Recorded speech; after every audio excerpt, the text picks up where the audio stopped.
Today is about victory. Today is about victory because a healthy company doesn't fire their CEO in the middle of the night on Sunday. So all the stands, I thought doing fine. You idiots. Nerdrotic.com. Is Gen Z too cool for Marvel? Just 9% of Marvel fans identify as part of this generation. The one they have been completely full court press going for. 9% because, well, for one, if the movie is more than 7 seconds, it's too long for Gen Z. That's what she said. For most of them. Not all. Hashtag not all. Data indicates millennials are a driving force of interest in Marvel and superheroes. Except none of them read the fucking comics. All right, so here's that graph I was talking about. The demographic makeup. Marvel fans include self-identified, avid, and casual fans of Marvel movies, TV shows, and comics. Poll conducted November 19th through 22nd, 2021. This is prior to the Eternals. Among 2,200 U.S. adults, including 1,526 Marvel fans, with margins of error of plus and minus 2% and plus and minus 3%, respectively. Gender, and this is a big shocker.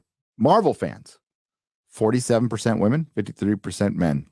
Again, this is movie, TV, comics, afterthought. This is mostly movie.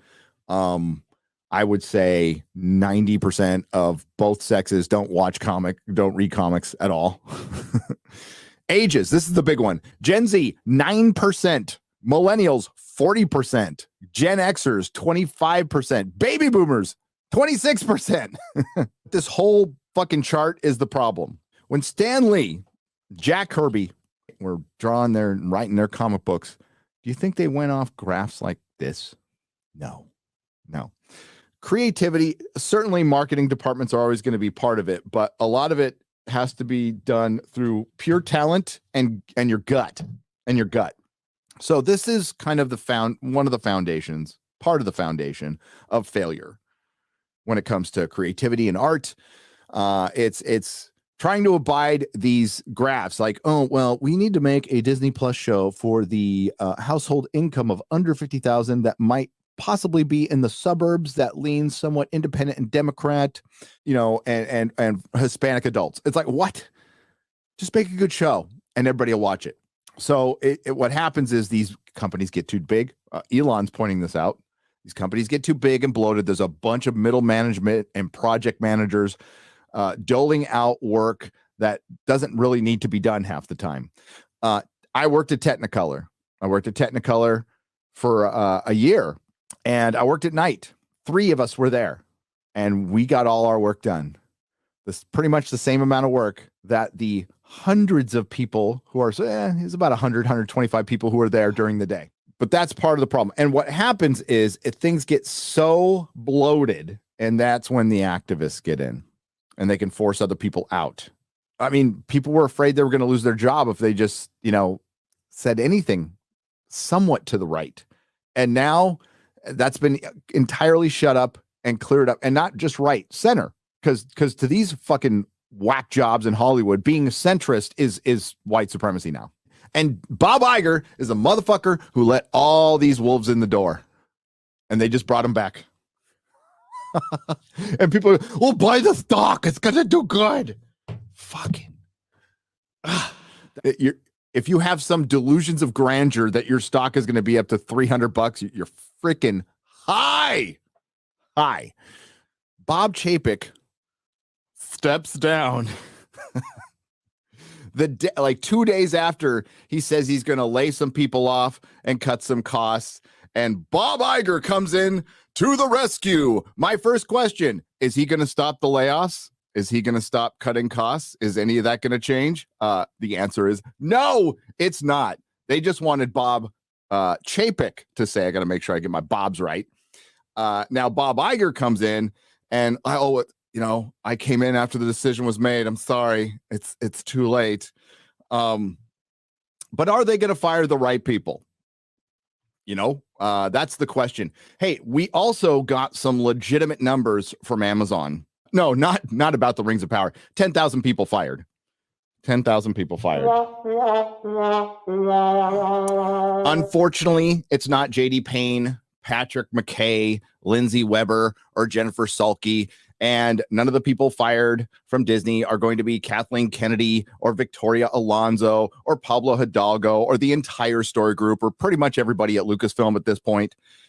No, it's going to be the same old shit. Like I've said many times in the last 24 hours, meet the new Disney, same as the old Disney. 5-6 years ago, we were in a pretty good economy. All right. We were on an economic upswing after a long economic downswing, right? And affluent times allow people to get comfortable, maybe too comfortable, and start thinking about things that they shouldn't, instead of like, oh, how can I better my life? And if I better my life, I can better the life around me by getting a job, learning a trade. No, I'm going to fuck around and go to university and take insert here studies class and wonder about gender 24/7 or virtue signal 24/7. Well, that is the product of a affluent society, which these aren't affluent times right now. Not going to black pill you. Like, things have been worse. Things could be better. But these aren't times where people can dick around and think about the woke agenda 24/7 that only matters to elites and certain people in Hollywood, San Francisco, big tech in New York. Rest of us could give a shit. We've been telling you that for years. Instead, you called us racists, white supremacists, Nazis. You know, I did say it's going to get worse before it gets better. We're still in the it's getting worse phase, but at least we can, like, it's so bad, it's easily mocked. It's the lowest of hanging fruit. And that's what makes this fun. Because we're like, oh, they're going to call like one of the most liberal guys a Nazi next. And they do. Yeah, and it's just easy to predict. This is the same company that put a mask on Chadwick Boseman for China. Shrunk Finn on the poster for China. Thank the concentration camp. Filmed next to a concentration camp. Probably has this concentration camp making some of their products. Don't know for sure, but I wouldn't put it past them. Slave labor involved in, yeah, probably. Don't think that's going out on a limb by saying this, but this company, like in this country, wants to tell us that our entire system is bad, the one it's benefited from. And most of Hollywood's been telling us, and we have been telling Hollywood, shut the fuck up. Just shut the fuck up. And now we're just like, fuck off. Nerdrotic.com. Please subscribe. Hey, if you like what we do here at Nerdrotic Daily, please like, share, and subscribe. And if you could do that with your favorite YouTuber as well, I'm sure they would appreciate it as much as I do.